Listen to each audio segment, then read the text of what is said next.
So as a former educator, I think there's a temptation with a lot of these credentials to basically have a first level and then just add knowledge to that and then add knowledge to that and just sort of widen what people know. And like Desiree sort of said, just that rote learning mentality. And what is great about the WSET is, yes, it does start simple with our important concepts and builds on them, but it also goes not only wider but deeper.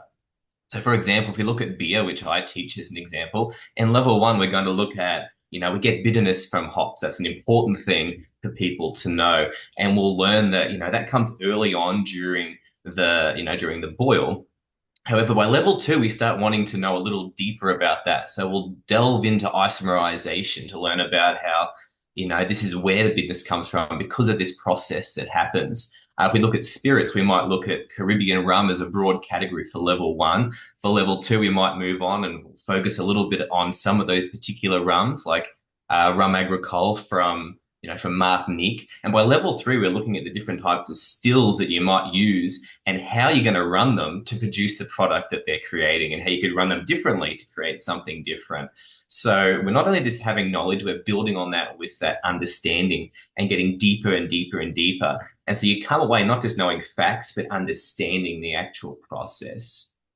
Could you go to the next slide, please, Georgie? So this is basically a bit of a rundown on sort of how long things last because it does go exponentially.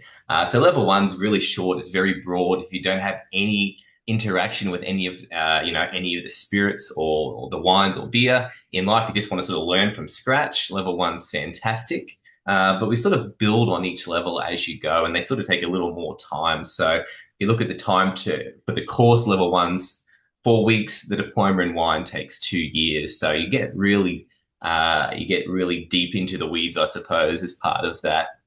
The exams start really very simple, being online, multiple choice at those lower levels. And by the end, you're writing essays for several hours to sort of prove you really do have that deep understanding.